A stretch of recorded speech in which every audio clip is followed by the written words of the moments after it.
Companies act miscellaneous provisions, tentative weighted, इसका 5 mark पकड़ के चल लो। बहुत अच्छे अच्छे अमेंडमेंट्स आए ये चैप्टर में, तो this becomes very important.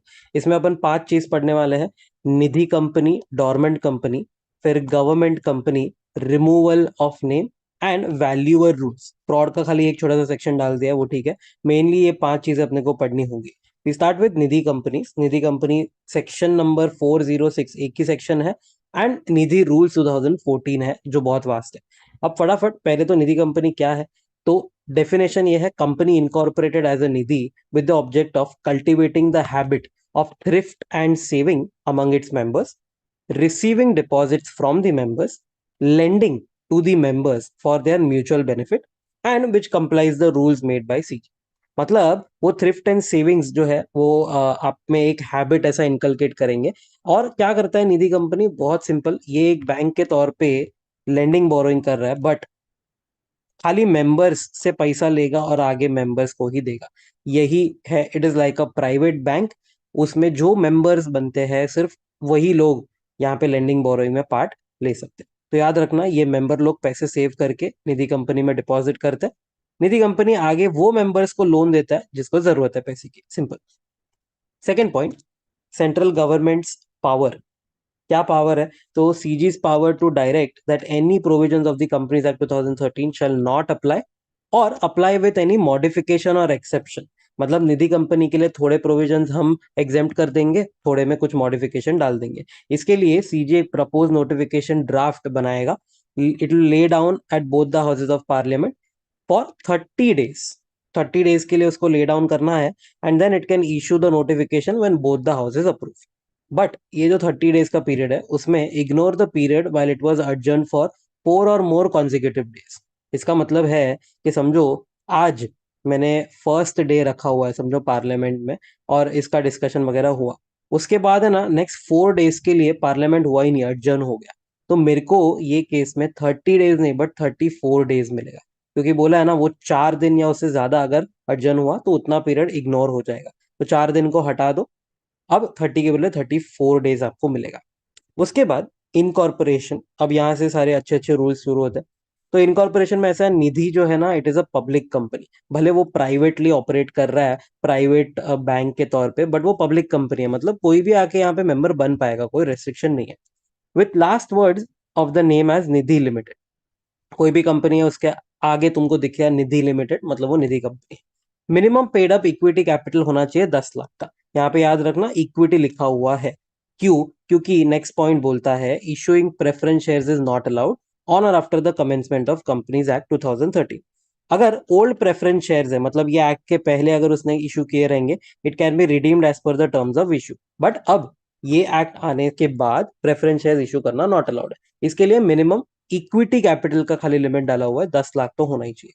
Objects clause जो है ना अंडर एमओए, उसमें सिर्फ दो ही चीज आप डाल सकते हो। पहला, cultivating the habit of savings, lending to the members या accepting deposit from the members. दूसरा धंधा जो ये कर सकता है वो है provide locker facility on rent, because I told you it's like a bank.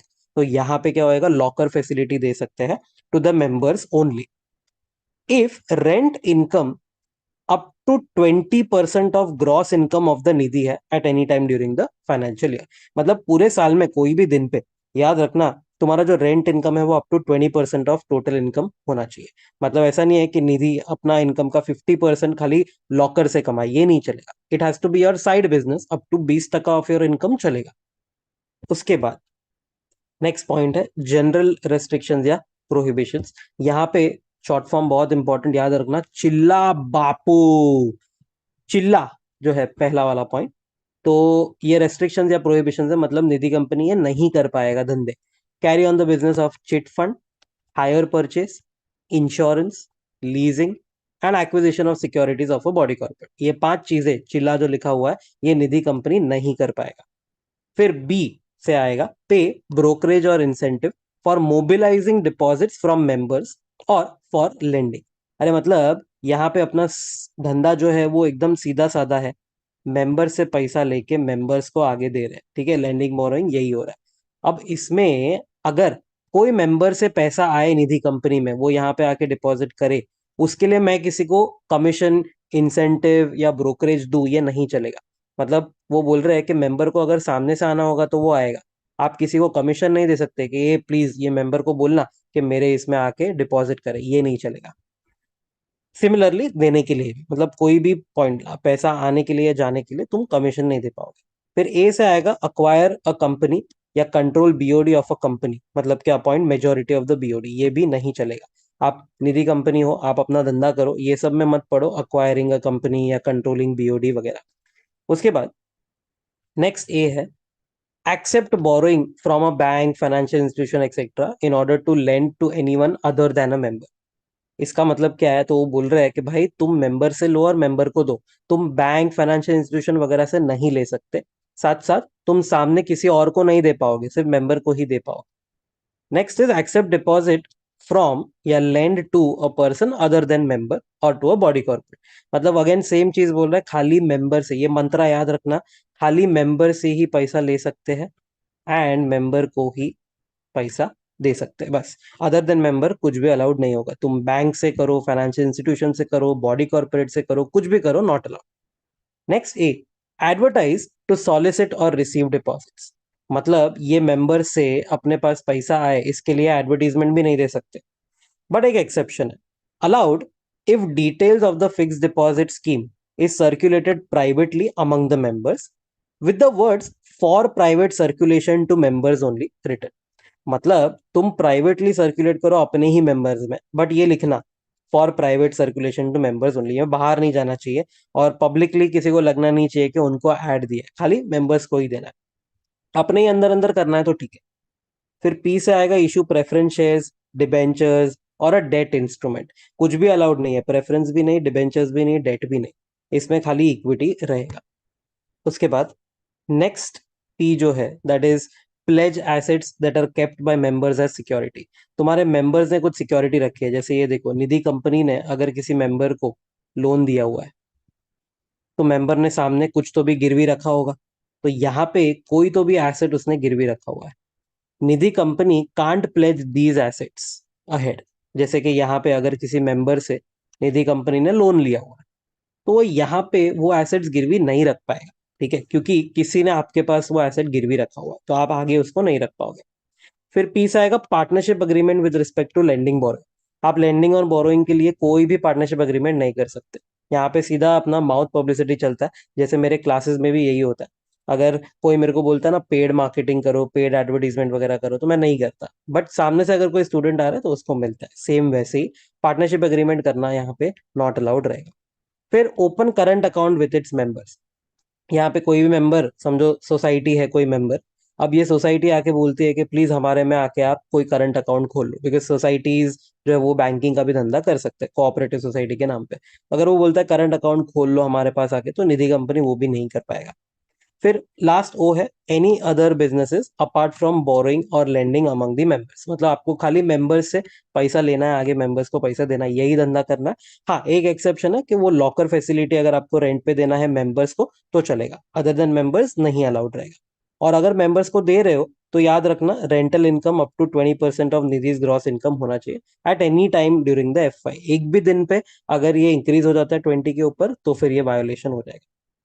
उसके बाद मेंबरशिप के क्या क्या रूल्स है, हु कैन बिकम मेंबर।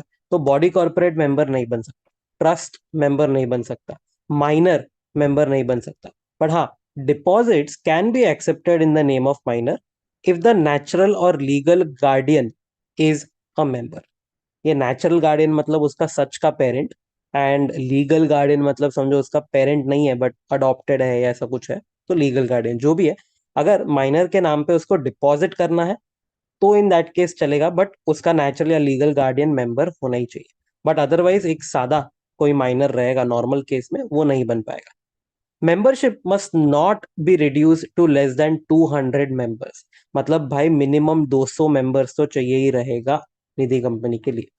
उसके बाद डायरेक्टर्स के बारे में क्या लिखा है, डायरेक्टर्स शैल बी मेंबर्स। मतलब पहले तुम मेंबर बनो उसके बाद ही डायरेक्टर बन पाओगे। टेनोर जो रहेगा अप टू 10 कॉन्जिक्यूटिव ईयर्स तक का अलाउड रहेगा डायरेक्टर्स को। रीअपॉइंटमेंट करना है तो भी चलेगा, but only after 2 years of cessation. मतलब पहला टर्म 10 साल का, उसके बाद 2 साल कुछ भी नहीं, फिर वापस 10 साल का, उसके बाद 2 साल कुछ भी नहीं, एंड सो ऑन। तो आपको रीअपॉइंटमेंट भी चलेगा यहाँ पे, बट 2 साल का लॉक इन रहेगा, कूलिंग ऑफ पीरियड रहेगा. If tenure of the director was extended by central government, then it shall terminate at the expiry of it. समझो सीजी ने एक्सटेंड करा के बोला कि भाई इसको ना 3.5 साल के लिए और रखो. हाँ तो ठीक है, सीजी ने बोला है तो रखना पड़ेगा, तो 3.5 साल तक उसको और रखेंगे, उसके बाद वो एक्सपायर हो जाएगा. And directors must comply with section 152 subsection 4 and 164 of the Companies Act. ठीक है, ये तो सब डायरेक्टर्स के लिए नॉर्मल होता है. तुमको ये सारा का सारा प्रोसीजर करना पड़ेगा, तुमको वो डिन वगैरह देना पड़ेगा, एक्सेट्रा एक्सेट्रा. ऑल्सो 164 में जो क्वालिफिकेशन का क्राइटेरिया है वो भी फुलफिल करना पड़ेगा. डिविडेंड के बारे में क्या है, यहाँ पे एक छोटा सा अमेंडमेंट भी है, तो ध्यान से देखना, ये इंपॉर्टेंट रहेगा एग्जाम के लिए. सीधा सीधा बोला है, Nidhi can not declare dividend of more than 25% in one financial year. पहले बहुत सारे अलग अलग कंडीशन थे, एक्सेप्शन थे, अब कुछ भी नहीं है. सीधा सीधा बोला है भाई, you can not declare dividend of more than 25% in one financial year. 20% अगर डिक्लेयर हुआ है ऑन 20th March 2022, बाद में 15% अगर डिक्लेयर किया है on 10th April 2022, but full 35%, ये पहला वाला और ये दूसरे वाला मिला के, it is paid in financial year 2022-23, मतलब के 1 अप्रैल 2022 या उसके बाद. तो क्या ये वायोलेशन रहेगा? तो answer is not a violation. क्यों ऐसा? क्योंकि ये जो 20 मार्च 2022 का डिविडेंड है ना, 20 का, वो फाइनेंशियल ईयर 21-22 को परटेन करता है. दूसरा वाला जो डिविडेंड है 15% वाला, वो इस डेट पे डिक्लेयर हुआ है, ये परटेन करता है FY 22-23 का. भले दोनों पे हुआ रहेगा अप्रैल में, दोनों यही वाले साल में पे हुआ है 22-23 में, that is okay, it is not a violation. तो तुम डिक्लेयर कौन से साल का हुआ है वो देखो, इसके लिए यहाँ पे इधर मस्त बादल बना के रखा हुआ है. ऑडिटर का क्या है? तो इंडिविजुअल ऑडिटर को एक टर्म रहेगा, मैक्स 5 कॉन्जिक्यूटिव ईयर्स तक का. ऑडिटर फर्म है या LLP है तो कॉन्जिक्यूटिव 2 टर्म्स मिलेंगे, मैक्सिमम 5 कॉन्जिक्यूटिव ईयर्स ईच का. मतलब ऐसे देखो तो यहाँ पे 5 और यहाँ पे 10, मैक्सिमम इतने साल का. रीअपॉइंटमेंट चलेगा but after 2 years from completion of a term. मतलब यहाँ पे तुमको कूलिंग ऑफ लग जाएगा 2 साल का. Also, count the period as an auditor before the commencement of Nidhi rules 2014. ये 1 अप्रैल 2014 से लागू पड़ा था. इसके पहले का जो पीरियड रहेगा ऑडिटर का वो भी काउंट करना है टू कैलकुलेट 5 और 10 years. इसका मतलब ये है सिंपल, कि वो समझो 2012-2013 में भी था, तो उसके बाद उसको अब 5 years का अगर लिमिट देखेंगे ना, तो सिर्फ 3 साल अलाउड रहेगा, 14, 15 एंड 16 बस. ऐसा नहीं है कि ये रूल्स के बाद से 5 साल कैलकुलेट होगा, ये पहले वाला पीरियड भी काउंट कर लेगा.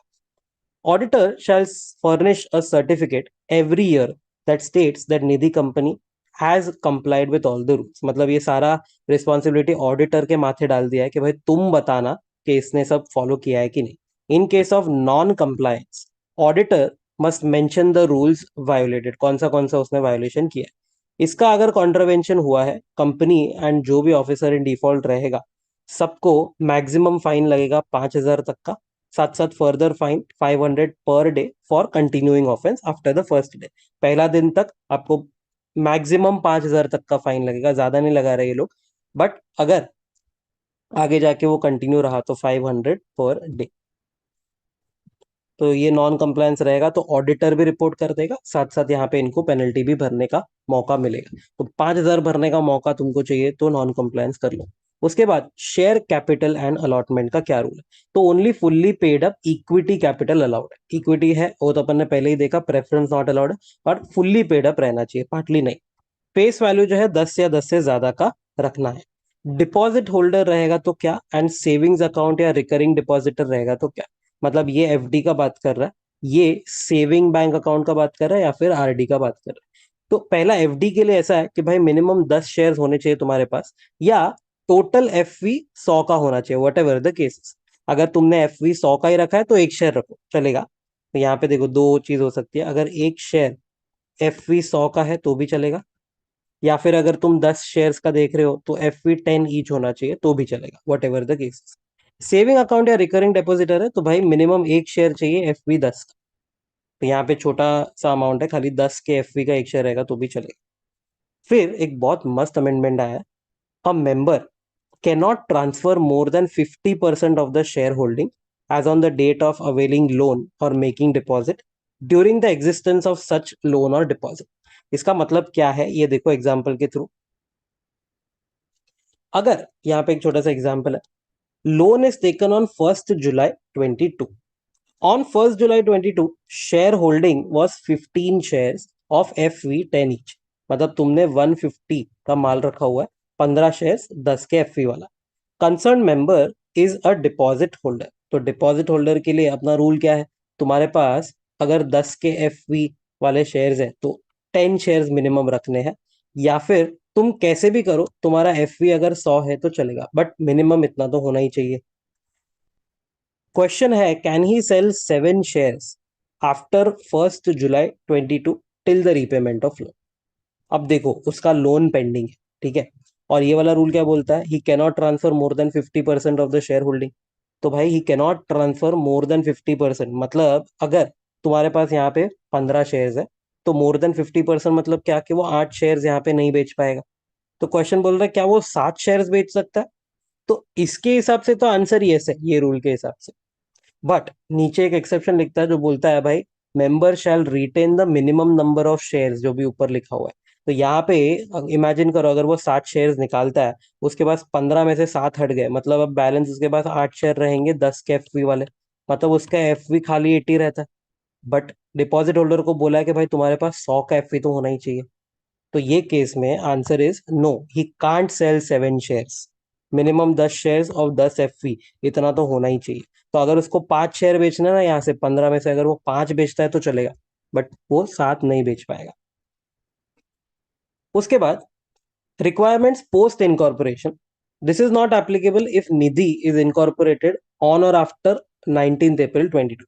मतलब अगर 19 अप्रैल 2022 को या उसके बाद इनकॉर्पोरेट हुआ है तो ये वाला पॉइंट उसको उसके लिए इग्नोर हो जाएगा.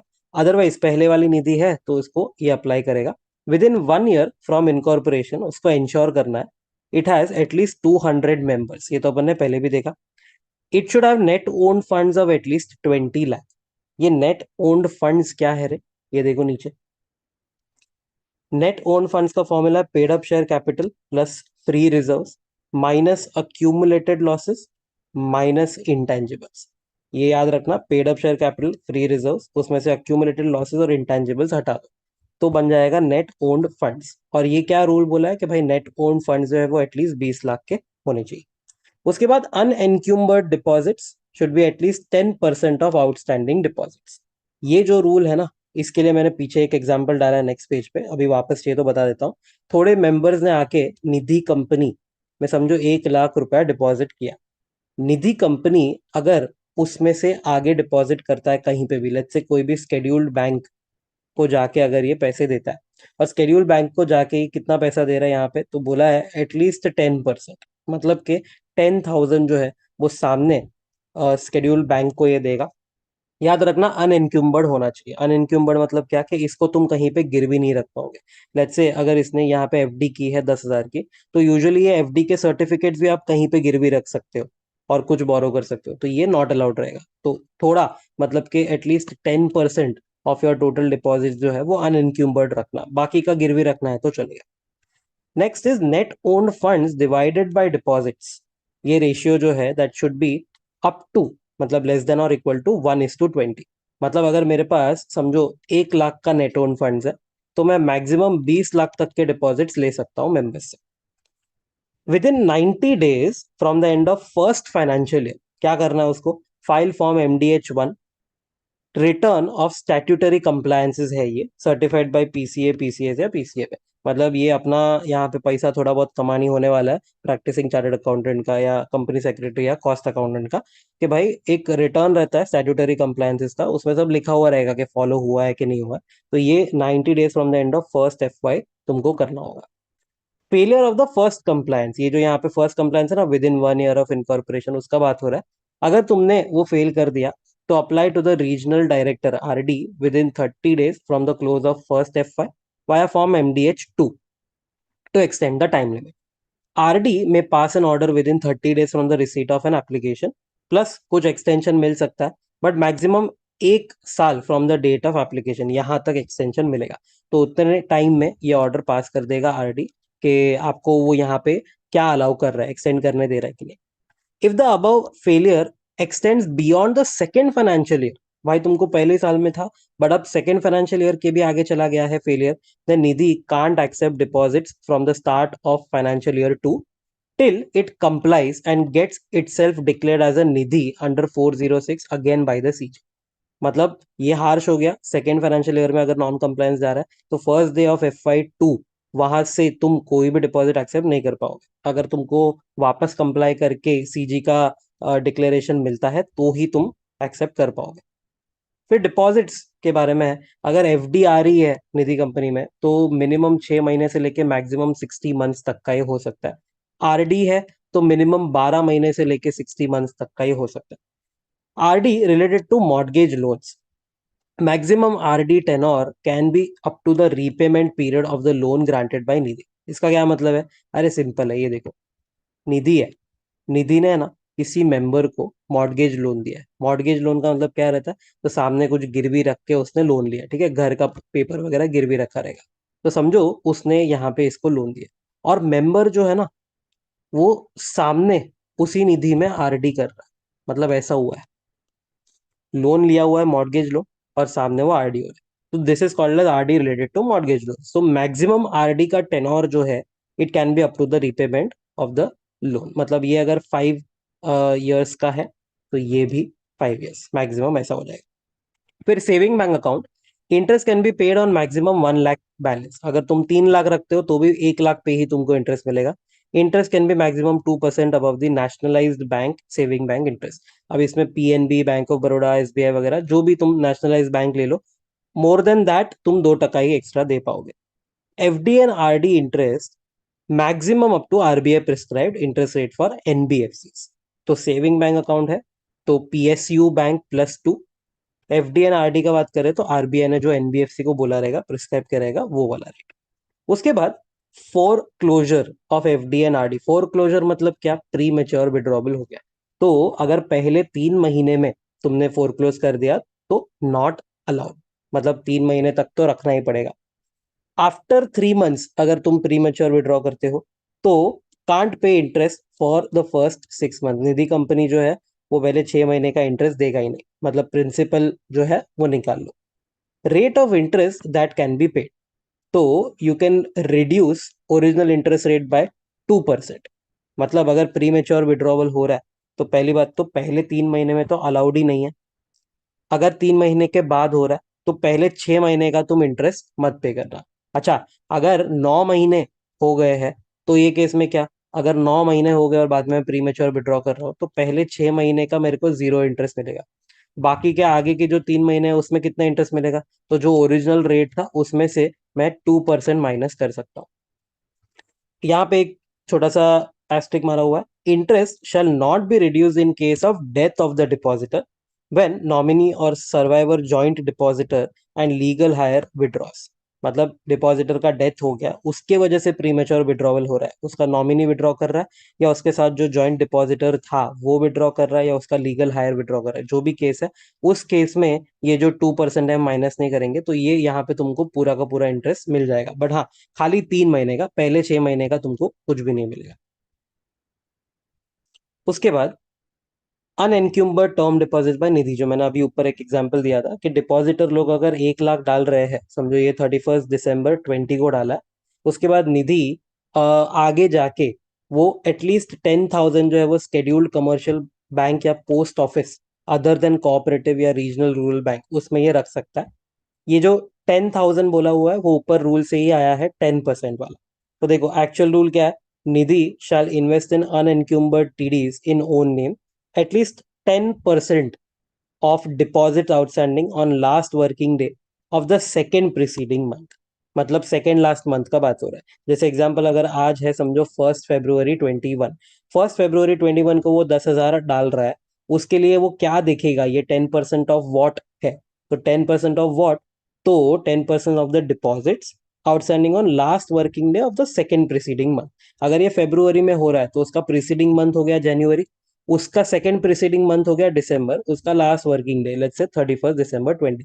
तो इस डेट पे अगर 1 लाख के डिपॉजिट आउटस्टैंडिंग थे निधि में तो in that case at least 10% comes out to 10,000। तो इतना जो टर्म डिपॉजिट वो कर रहा है ये अनएनक्यूम्बर्ड, इसको तुम कहीं और गिरवी मत रखना।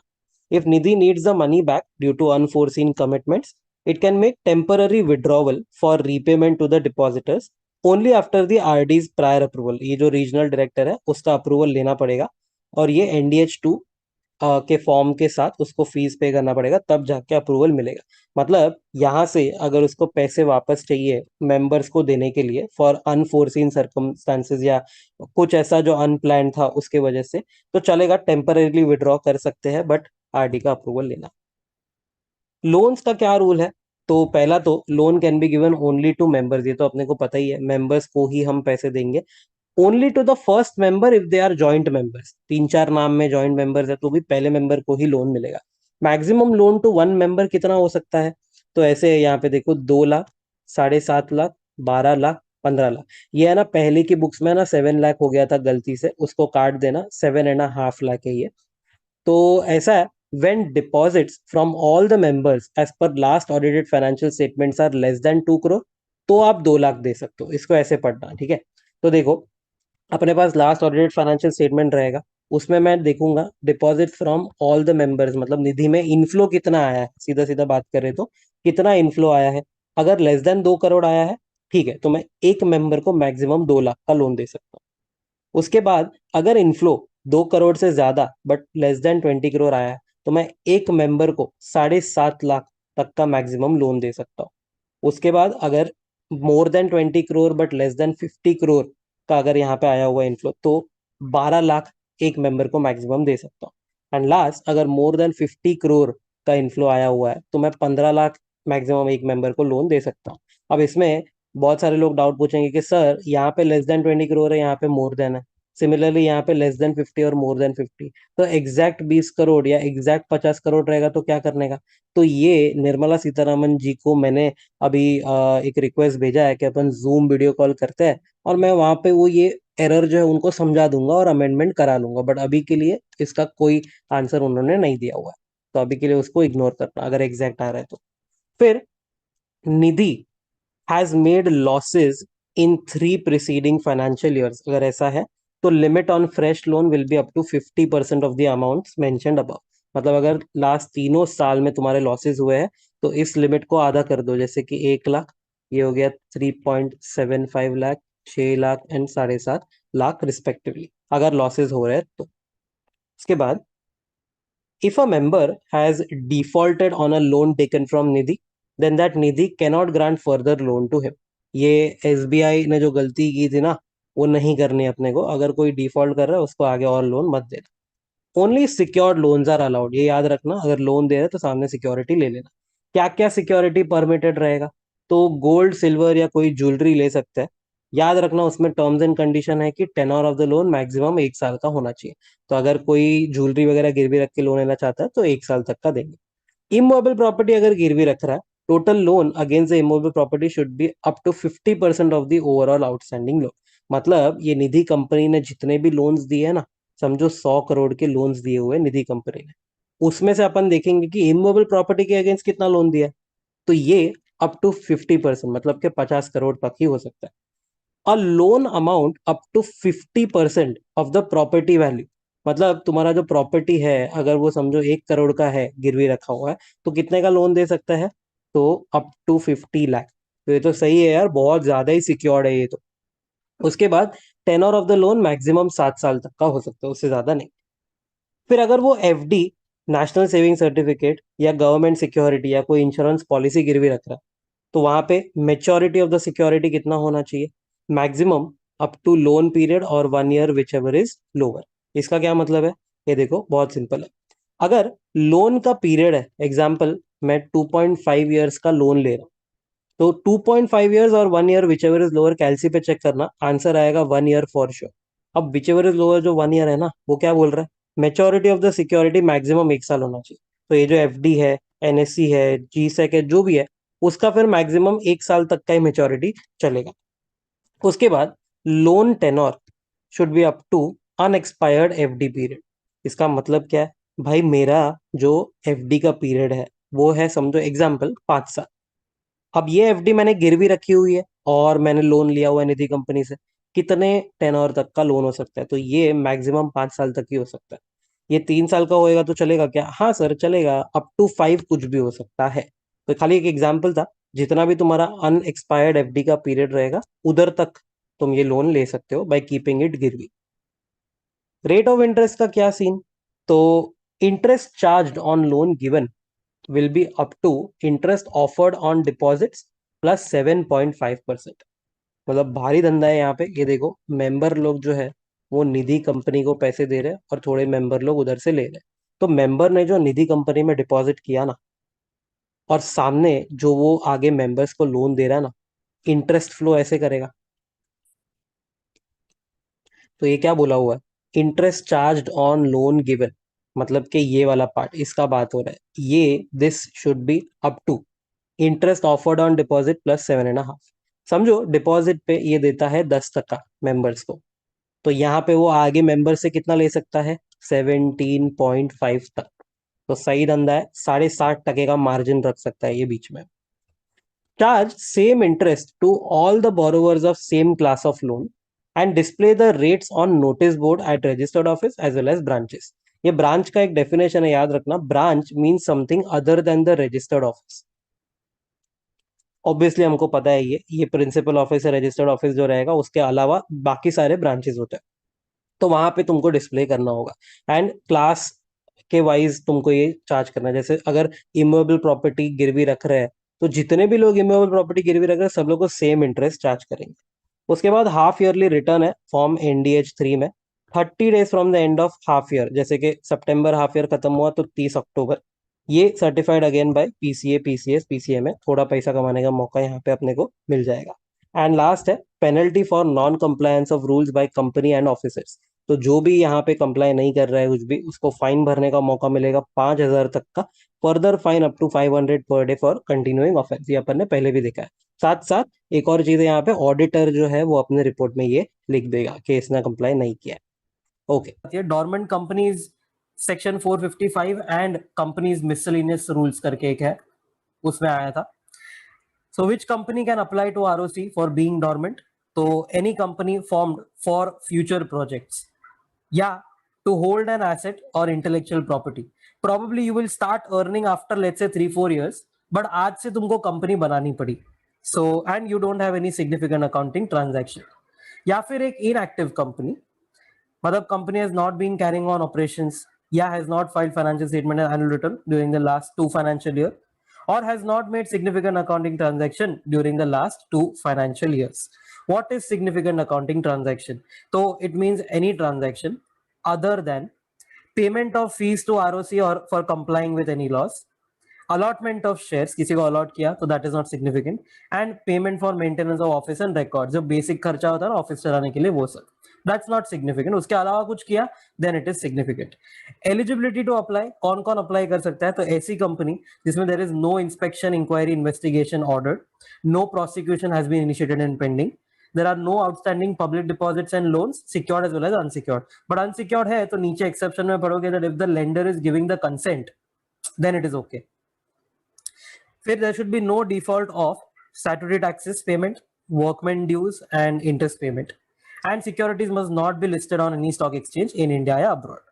And of course there is no dispute in the ownership or management of the company like Cyrus Mistry and Tata का हुआ था।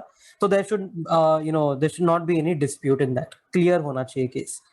एप्लीकेशन था तो यहाँ पर from now until the end of dormant companies we will study forms MSc 1 से लेके 5 तक। तो first form MSc 1 for applying to be a dormant company with fees with a certificate that there is no dispute in management or ownership। साथ साथ special resolution लगेगा in general meeting. If you can't hold a general meeting no problem, send a notice to all the shareholders and obtain consent of at least 3/4 of the shareholders in value, paid up share capital का जो hold करता है वो। And unsecured loans है अगर तो consent और concurrence of the lender will be needed. ये था MSc 1। नाउ MSc 2 में तुमको सर्टिफिकेट मिल जाएगा that yes you are a dormant company, so that will be given by the ROC MSc 2 and register of dormant company में तुम्हारा नाम चला जाएगा। अच्छा, यू नीड नॉट अप्लाई, कभी कभी सो मोटो एक्शन भी ले सकता है ROC if you have not filed financial statement and annual returns for the 2 consecutive years. तो आरओसी अपने आप तुम्हारा नाम रजिस्टर ऑफ डोरमेंट कंपनीज में डाल देगा। फिर आता है MSc 3 that is return of a dormant company. Just 1 second। Return of a dormant company, MSC3. It indicates financial position audited by a practicing chartered accountant. It must be filed within 30 days from the end of financial year. तो हर एक year के and में 30 days के अंदर करना, because hardly there is anything ना, तो 30 days is enough. और दो कंप्लायंसेस होंगे apart from MSC3. So either return of allotment और चेंजेस इन डायरेक्टर्स. ये सब सिग्निफिकेंट नहीं होता है ना. तो अगर अलॉटमेंट कर रहे हो शेयर्स का किसी को या चेंज कर रहे हो KMP directors, then file those forms PAS3 and DIR 11-12 accordingly. फिर डायरेक्टर्स आता है तो नो डिफरेंस हियर. OPC है तो एटलीस्ट 1, प्राइवेट है तो एटलीस्ट 2, पब्लिक है तो एटलीस्ट 3 डायरेक्टर तो चाहिए. Rotation of auditors will not apply to dormant companies. तो तुम एक ही ऑडिटर को चला सकते हो. Application for seeking active status. Now, if you want to become active, तो MSC4 आता है पिक्चर में. So dormant company will apply in MSC4 plus fees and also return MSC3 वाला to the ROC. ROC issues a certificate under form MSC5 for status of active company. Next, if a company violates the grounds, जो MSC1 में लिखा था ना, क्या grounds था? That you are not carrying on any business operation and there is no significant accounting transaction वगैरह वगैरह. So if you violate that, meaning if you start business operation or undertake significant accounting transaction, then the directors have to apply within 7 days from that event in MSC4 to the ROC. किसके लिए? तो same thing, to become an active company, because now you are either carrying on business या फिर तुम significant accounting transaction enter कर लिए हो. तो 7 डेज है तुम्हारे पास, you have to do that. Suo motu actions क्या क्या ले सकता है ROC? तो if a company remains dormant for 5 consecutive years, या if a dormant company violates this section, तो क्या हो जाएगा? ROC shall initiate the process of striking of the name of company. Directly तुम्हारा अंतिम संस्कार कर लेगा ROC खुद. If it has a reason to believe that the dormant company is functioning, चुपके से काम कर रहा है, then it may initiate inquiry under section 206. What will happen then? एक Robinhood देने का. So if the ROC after giving Robinhood finds that the dormant company is functioning, मतलब सच्ची में काम कर रहा है, then it may remove its name from the register of dormant company and treat it as active company.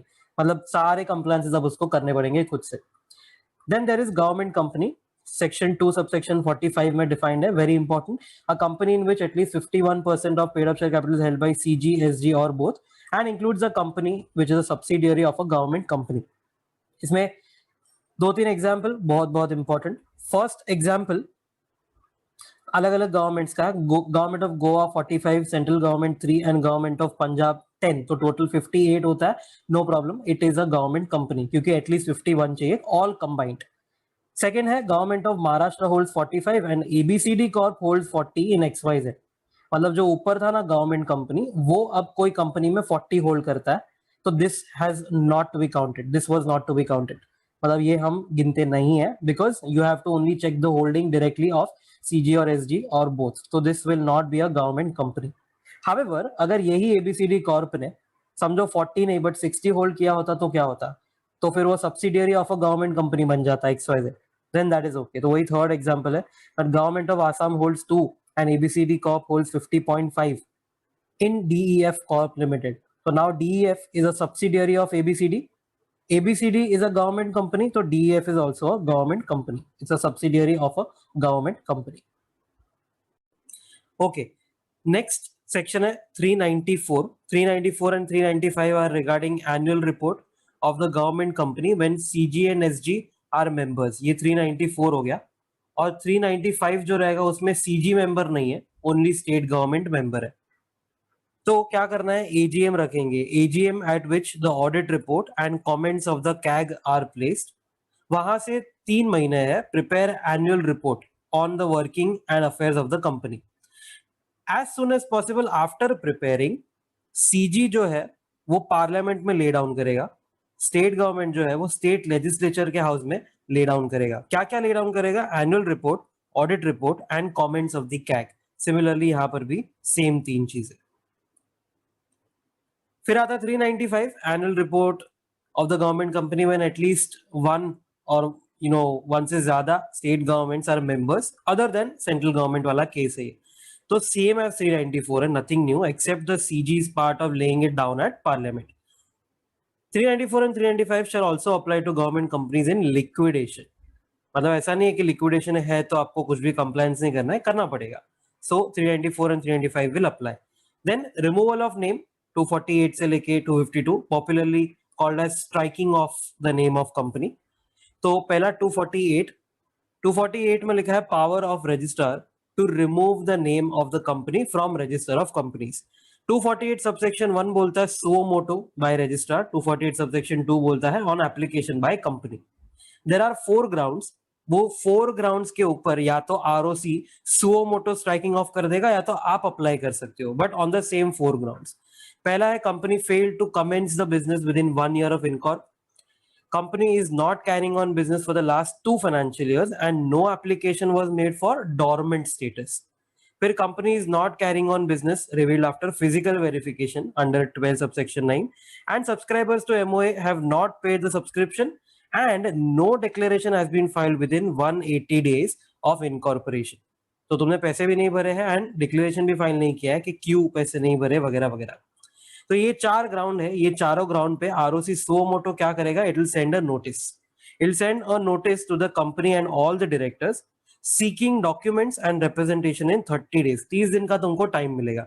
After that ROC shall issue a public notice and ये जो भी रहेगा इन प्रिस्क्राइब मैनर रहेगा, न्यूज़पेपर वगैरह, and also publish in official gazette. And official gazette में publish हुआ मतलब तुम्हारा स्ट्राइकिंग ऑफ हो ही गया था, ऑफिशियल गजेट में आने से डिसोल्यूशन भी हो गया। नेक्स्ट पेज पे लिखा है ये। उसके पहले 248 सबसेक्शन 2 कंपनी कैसे कर सकता है एप्लीकेशन, तो कंपनी के लिए ऐसा रूल है, after extinguishing its liabilities and passing special resolution और taking consent of members holding 75% of paid up share capital, मतलब या तो मीटिंग रखो या तो मीटिंग नहीं रखनी है तो ठीक है कंसेंट ले लो, then you file application at ROC on the grounds mentioned under 248 subsection 1, मतलब सेम ग्राउंड्स के ऊपर, कोई अलग ग्राउंड नहीं है, सेम ग्राउंड के ऊपर है। Also attach regulatory bodies approval if incorporated under any special act. कोई एक्ट में अगर तुम हो तो उसका बॉडी वगैरह का अप्रूवल चाहिए रहेगा, वो भी ले लो। And then same ROC shall issue public notice and official gazette में डाल देगा। Section 240 subsection 2 will be not will not be applicable to section 8 company. फिर on expiry of time limit mentioned in the notice under 240 subsection 1, जैसे कि for example 30 days तक का time देना। If the company has not shown a contrary cause, मतलब company ने oppose नहीं किया, then ROC shall strike off the name of the company and publish it in the official gazette. Company is dissolved on publication in the official gazette. Finally, company dissolve हो चुकी है। अब एक याद करना, अपन ने एक छोटा सा डिस्टिंग्विश देखा था, I told you that IBC में क्या होता है एंड कंपनीज एक्ट में क्या होता है। IBC में तुम्हारा CIRP हुआ, उसके बाद we start with liquidation, then liquidator applies for dissolution and उसके बाद ROC के पास ऑर्डर जाता है NCLT का एंड वो स्ट्राइक ऑफ कर देगा। बट कंपनीज एक्ट में क्या होता है, यहाँ पर अब स्ट्राइक ऑफ हमने किया 248 में, आफ्टर दिस डिसोल्यूशन हुआ कभी ऑफिशियल गजेट में पब्लिकेशन पे एंड अब लिक्विडेशन होगा, मतलब दोनों भी ऑर्डर्स अलाउड है दो डिफरेंट एक्ट्स में। So now towards liquidation, before striking off, ROC must be satisfied that sufficient provision has been made for realization of asset and discharge of liability. For your information, it is like liquidation but after strike off. So even after strike off, assets of the company can be utilized to repay the liabilities. Liabilities of director, MD, manager, member, officer वगैरह of a dissolved company shall still continue. Company dissolve हो गई but तुम्हारी liability dissolve नहीं होगी। NCLT can wind up a company whose name is struck off. तो NCLT can take that matter in its own hands. फिर आता है 249 restriction in making application under 248. थोड़े केसेस में आप एप्लीकेशन नहीं कर पाओगे। So no application shall be made if in the last 3 months company has changed the name or shifted registered office from one state to another. Company has made an application at NCLT for compromise arrangement and the matter is pending. Company is being wound up under any of the acts, IBC या Companies Act. Company has made a disposal of property or any rights for a value immediately before cessation of trade or business. धंधा बंद होने के पहले ही कुछ शायद property वगैरह transfer हुआ है। And company has engaged in activity other than deciding to conduct affairs or not, other than doing compliances, other than the one which is necessary to make application. मतलब आलतू फालतू का चीजें कर रहे हो तुम, तुम्हारे डायरेक्टर्स वर्ल्ड टूर वगैरह पे गए रहेंगे, you are not doing anything which is necessary to make application under 248 और टू डू एनी कंप्लायंसेस वगैरह, तो in that case no application shall be made under this under 248। अगर तुमने किया फिर भी, if a company files an application in violation of the above section 249, then fine up to 1 lakh लगेगा। फिर आता है section 250, effect of dissolution notice. तो डिसोल्यूशन नोटिस आया पब्लिकेशन इन ऑफिशियल गजट की वजह से, तो company ceases to operate as a company, मतलब कि तुम कंपनी नहीं हो आज से। COI, certificate of incorporation, is deemed to be cancelled and company shall be deemed to be in existence for realising assets and discharging liability. ये तुम्हारा liquidation बाकी है ना, तो उसके लिए we will deem that you are existent. फिर 251, fraudulent application for removal of name.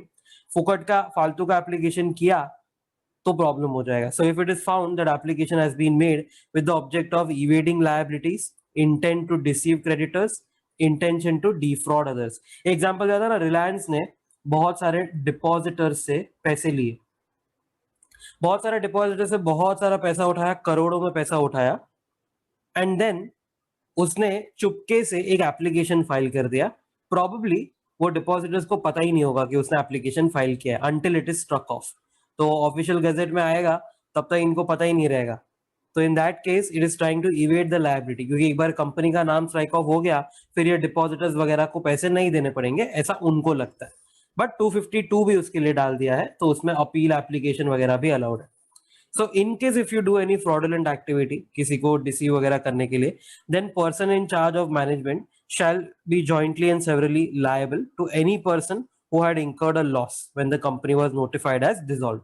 They will be punished under 447 fraud penalty and prosecuted by the ROC. उसके बाद 252 है अपील टू द ट्रिब्यूनल। यहाँ पर अपील है 3 इयर्स के लिए, application है 20 इयर्स के लिए। सो ROC's order of dissolution under 248, वहां से 3 years from the date of order you can appeal. You मतलब any aggrieved person at the NCLT. NCLT will give a reasonable opportunity of being heard to ROC, to the company and to any other concerned person, and then pass an order. अच्छा, NCLT यहाँ पर striking off को reverse कर सकता है। तो NCLT can order for restoration of the name if removal is not justified. मतलब जो तुमने नाम रिमूव करवाया ना वो जस्टिफाइड नहीं था, तो रिस्टोर करवाने का ऑर्डर पास कर सकता है। It will forward the order to the company, company will forward it within 30 days to the ROC. ROC must restore the name and also very important issue of fresh certificate of incorporation, क्योंकि ऊपर cancel कर दिया था ना, तो अब fresh certificate आएगा। This was appeal. Now there is also an application. तो company, member, creditor, workman, they have an option to file an application at NCLT within 20 years from publication in official gazette under 248. ये NCLT के पास जाएंगे, NCLT में order restoration if company was carrying on business और operation at the time of striking of, और it is just that the name of the company be restored. Just मतलब क्या, तो for a good cause, it is equitable कि हाँ इसको it is justifiable कि हाँ रिस्टोर हो जाना चाहिए। ये वाला पॉइंट क्या है, company was carrying on business, तो ऊपर 248 सबसेक्शन 1 में अपन ने कंडीशन देखा, तो उसमें पहला ही कंडीशन था ना, company is not carrying on business, तो ही तुम जाके स्ट्राइकिंग ऑफ के लिए अप्लाई कर सकते हो। बट अब पता चला कि नहीं, वो तो बिजनेस कर रहा था, तो in that case it will be restored. Then very very very important 447 fraud penalty. Fraud penalty ऐसा है, if the amount of fraud involve is at least 10 lakh या 1% of turnover of the company which ever is lower, then imprisonment 6 महीना से लेके 10 साल। Fine amount involve in the fraud up to 3 times the amount involve. Exam में कैसे लिखेंगे इसको, 6 months to 10 years ऐसे नहीं लिखना है। Imprisonment shall not be less than 6 months which may extend up to 10 years। अच्छा भाषा यूज करना। Fraud amount involve is less than that amount, same amount है 10 लाख या 1% of turnover whichever is lower, इससे कम है फ्रॉड का amount and it does not involve public interest, then imprisonment will be up to only 5 years और fine up to 50 lakh और both. यहाँ पर एंड है, यहाँ पर और है, प्लीज बी केयरफुल। अगर पब्लिक इंटरेस्ट रहेगा इन्वॉल्व तो इम्प्रिजनमेंट एटलीस्ट 3 साल का कर देना, तो ऊपर वाले रूल में एटलीस्ट 3 साल का इम्प्रिजनमेंट। फिर आएंगे registered valuers. Registered valuers again a new concept introduce 3 years back, बहुत सारा अमेंडमेंट्स नीडेड है इसमें, you will see 247 plus rules. 247 बोलता है valuation should be done by registered valuers. What will they value? Value property, stock, shares, securities, debentures, goodwill, any other assets, liabilities also and net worth also. कुछ भी value करना, it should be done by a person registered as a valuer appointed by the audit committee. और BOD in its absence, अगर company में audit committee नहीं है तो BOD उसको अपॉइंट करेगा। क्या क्या रोल्स है ये वैल्यूअर के? तो valuer must make impartial valuation, exercise proper due diligence, make valuation as per rules. That's okay. Next point important है, he shall not undertake valuation of assets in which he has direct or indirect interest or becomes interested during last 3 years, मतलब 3 years prior to appointment or next 3 years after valuation was conducted. Past में तुम interested या future में interested होने वाले हो, then don't undertake the valuation assignment. बहुत important है, 3 इयर्स जो रहेगा वो प्रायर टू अपॉइंटमेंट है, एंड 3 इयर्स आफ्टर जो रहेगा that will be after valuation was conducted. Slight difference रहेगा दोनों के डेट्स में। फॉर एग्जांपल अगर तुम शेयर होल्डर हो रिलायंस के और तुम ही उसको वैल्यू कर रहे हो तो that's interested. Interested is not otherwise defined. फिर आता है कॉन्ट्रावेंशन वाला पार्ट। तो वायोलेटेड 247 सेक्शन या फिर रूल्स तो फाइन भरने का मौका मिलेगा 50,000 का। If you violated those with the intention to defraud company और मेंबर्स, मतलब किसी के साथ फ्रॉड करने का इंटेंशन था, तो जेल में जाने का मौका मिलेगा अप टू 1 ईयर, एंड साथ साथ फाइन भरने का मौका मिलेगा 1 लाख से 5 लाख। तो यहाँ पे मजबूत तुमको भरने का मौका मिलने वाला है क्योंकि डिफ्रॉड था, ये याद रखना। And you must also refund the remuneration to the company. Obviously कुछ कांड किया है, उसके लिए फीस लिया है तुमने, तो वो पैसा तो रिफंड करना ही पड़ेगा, नहीं तो शेयर होल्डर लोग भड़केंगे।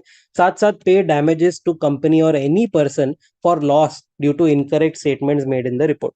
आपने वैल्यूएशन रिपोर्ट गलत निकाली, उसकी वजह से किसी को भी कुछ नुकसान हुआ, आप उसको भी उसका डैमेज कॉम्पेंसेट करो, आप कंपनी को फीस रिफंड करो। अगर डिफ्रॉड किया है आपने तो आप जेल में जाओ अप टू 1 ईयर, साथ साथ 1 लाख से 5 लाख का फाइन भी भरो। अगर नॉर्मल वायोलेशन है, फ्रॉड का नहीं है, तो 50,000 का फाइन। चलो अब we will begin companies registered valuers and valuation rules 2017। तो रूल्स में will begin with rule 3 sub rule 1। Rule 3 sub rule 1 is for eligibility for a person to be registered valuer. अब किसी को अगर रजिस्टर्ड वैल्यूअर बनना है then he needs to be a valuer member of registered valuer organisation RVO. Remember अपन ने एक website देखा था आईबीबीआई का। आईबीबीआई की वेबसाइट पे देयर इज दिस आरवीओ का concept. So RVO normally section 8 companies होते हैं, फाउंडेशंस होते हैं, या फिर अपना ICAI, ICSI, ICMAI. So these are registered valuer organizations and you need to be a member of that organization and you must be recommended by that RVO to be a valuer. You must have passed a valuation examination under Rule 5 within 3 years preceding the date of application for registration under Rule 6. Rule 6 में RC लोगे ना, उसके पहले last 3 years में तुमको ये exam पास की हुई होनी चाहिए। Qualification and experience should be as per Rule 4, which is bachelor's degree plus 5 years of experience. Postgraduate या PG diploma रहेगा तो plus 3 years of experience, या फिर अगर chartered accountant वगैरह हो, or as we call it member of a professional institute established by an act of parliament, तो plus 3 years का you need experience, but after membership, so articleship won't be counted. Degree should be from an institution or university incorporated by law in India, मतलब recognized होना चाहिए. You should not be a minor, you should not be a unsound mind, should not be undischarged or should not apply to be bankrupt, should be a fit and proper person, should be PRI as per FEMA, person resident in India. He should not be convicted by court for any offense involving moral turpitude or for any offense having imprisonment of more than 6 months.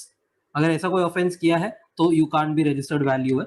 Also, there is some relief that he can still be a valuer if 5 years have elapsed from expiry of sentence. जेल से निकलने के बाद 5 years elapse हो गए, then he can be a registered valuer. But there is this catch here, he cannot be a valuer if that offense led to imprisonment of at least 7 years. तो अगर 7 साल हो गया फिर तो वो कभी भी in his life he cannot be a registered valuer. He should not be levied penalty under 271J of the Income Tax Act 1961, which is regarding a misstatement or false statement made by a chartered accountant. तो 10,000 तक की penalty वगैरह लगती है। अगर तुमको penalty लगी है and time limit to appeal और file an appeal has expired और the penalty is confirmed by ITAT, so in that case you can't be a registered valuer. But यही सेम एक्सेप्शन अप्लाई करता है कि 5 years have passed from levy of penalty, then it is okay. फिर next आता है eligibility for registered partnership form, LLP और a company. So in this case, just know that LLP partnership firm and company, ये लोग भी registered valuers बन सकते हैं. So it's not only an individual always. सो ये रूल 3 सब रूल 2 बोलता है दैट पार्टनरशिप फर्म रजिस्टर्ड होना चाहिए. First of all LLP and company of course registered होता है. So all of these will be ineligible if objects are other than professional, financial, or valuation services. If it is undergoing CIRP or it is an undischarged bankrupt. If 3 partners or directors or all of them, whichever is lower, are not registered valuers. For example, if there are 8 partners, 8 partners में से 5 partners are registered valuers, 3 partners are not registered valuers. तो ये case में the rule says you will be ineligible if 3 partners are not registered valuers. So यहाँ पर 3 are not registered valuers, मतलब this partnership firm is ineligible. Beware, बहुत लोग इसको गलत इंटरप्रेट करते हैं. पीपल से बहुत लोग मैंने देखा यूट्यूब वगैरह पे कि 3 पार्टनर मिनिमम चाहिए जो आरवी होंगे. नहीं बेटा, मिनिमम 3 पार्टनर्स और all which ever is lower, if they are not registered valuers then you are ineligible. फिर नेक्स्ट है नो पार्टनर और director is a registered valuer of a class of assets that seeks to be valued. For example, you want a valuation of shares, but तुम्हारा कोई भी partner या director shares को value नहीं करता है. I told you that there are 3 categories: land and building, plant and machinery, and then securities, financial assets वगैरह. तो shares. If you need the valuation of shares to be done, तो कोई एक partner या director तो होना ही चाहिए जो ये shares को value करता है, तो ही he can sign the valuation report. Then it is a subsidiary, JV or associate of a body corporate. तो you can't be a subsidiary, JV or associate. तुमको एक sole company होना चाहिए. No one should control you वगैरह. All directors or partners are not eligible under Rule 3 Sub Rule 1. Rule 3 Sub Rule 1 में अगर तुम्हारे सारे partners not eligible है तो दिक्कत हो जाएगी. You can't become a registered valuer firm. Then next आता है Rule 7. Rule 7 is conditions for registration. इसमें मैंने जहां पर भी firm LLP और company लिखा है, it means the registered valuer firm LLP company and not the client. Okay. Now, Rule 7 says conditions for registration. So you should possess eligibility and qualification under Rule 3 and 4 at all times. You should comply with all the rules, this act, bylaws and the code of conduct of RVO. अगर ICAI के member हो तो उसका code of conduct वगैरह follow करो. You must take permission of authority specified by the CG. ये है IBBI, but don't write it in your exam because study material ने नहीं बोला है. So you take permission of IBBI for shifting membership from one RVO to another. If I want to switch from ICAI to ICSI, I need permission of IBBI. ताकि उसको पता चले that I am not a valuer member of this RVO, but I am a valuer member of another RVO. You must take adequate steps for grievance redressal. You must maintain records for at least 3 years from completion of an assignment. ये just like your audit papers, यहाँ पर valuation के जो भी papers होंगे 3 years तक तुमको रखना है from completion. फिर है only that director or partner who is a registered valuer for an asset class must sign. If shares are being valued, तो एक पार्टनर या डायरेक्टर जो शेयर्स को वैल्यू करने के लिए उसके पास रजिस्ट्रेशन है, only he can sign. Firm LLP or company must disclose the holding or capital country of director or partner, which is the signer in that firm LLP or company. मतलब Mr. A is signing the report. Mr. A has held, let's say, shares worth 5% in that valuer company, registered valuer company. अब in that case you have to disclose, मतलब RV company जो है ना, it has to disclose कि Mr. A जो sign कर रहा है ना उसने 5% capital hold किया है. Okay. फिर next आता है firm LLP और company must inform the authority specified by CG, मतलब IBBI, immediately when a partner or director is removed along with detailed reasons. फिर next है you must not value asset classes for which he isn't registered. Of course I told you, अगर मैं land and building के लिए मेरे पास registration है, then I can't value shares. Simple. Of course I can hold multiple, उसमें कोई issue नहीं है. I can hold multiple registrations, that's okay. But अगर मेरे पास shares का नहीं है तो I can't value shares. Simple. Firm or LLP shall be jointly and severally be liable with the signing partner. अगर कोई गोची हुआ, कोई जोल हुआ, तो everyone will be liable. Same यहाँ पर company shall be liable with the director who signs the report. तो basically वो firm LLP company भी मरेगा और partner director भी मरेगा. फिर आएगा conduct of valuation. This will be as per Rule 8. Rule 8 बोलता है comply with valuation standards of Rule 18. Till CG notifies those standards, follow internationally accepted valuation standards and any other standards adopted by RVO. तो अपना ICAI जो है उसने valuation standard लाया होगा तो follow that. Mention in the valuation report. Very easy answer. Info of asset being valued, क्या value करे उसका इन्फो, क्या पर्पस है वैल्यूएशन का, factors that you have considered during valuation, identity of any experts और एनी अदर वैल्यूअर्स इन्वॉल्व, जैसे audit में करते हो ना जॉइंट ऑडिटर वगैरह का आइडेंटिटी देना है, वही सब सेम है। Restriction on use of report, किसके लिए यूज करना है। डेट्स, 3 डेट्स इंपॉर्टेंट है, date of appointment, date of doing valuation and date of report. फिर इंस्पेक्शन और इन्वेस्टिगेशन किया है क्या वैल्यूअर ने, कभी कभार नेसेसरी होता है, and conclusion. What about disclaimers or limitations? So just like auditor's disclaimer opinion, the valuer must also specify disclaimers और limitations face. अगर कोई दिक्कत आती है तो वो भी मेंशन करना। रूल 9 आता है temporary surrender, if you want to take a break, थोड़ा छुट्टी वुट्टी लेके आओ, आराम करो, तो registered valuer can surrender RC temporarily. He must inform the authority specified by CG, मतलब आईबीबीआई को तुम मेंशन कर दो कि भाई देखो मैं टेम्पररीली सरेंडर कर रहा हूं, I need a break. Also, when a registered valuer surrenders temporarily or revives the membership of RVO, समझो ICI का membership तुमने temporarily surrender कर दिया and बाद में revive भी कर दिया, whatever the case is, then the RVO मतलब ICI must inform the IBBI in 7 days from approving that surrender or survival or revival।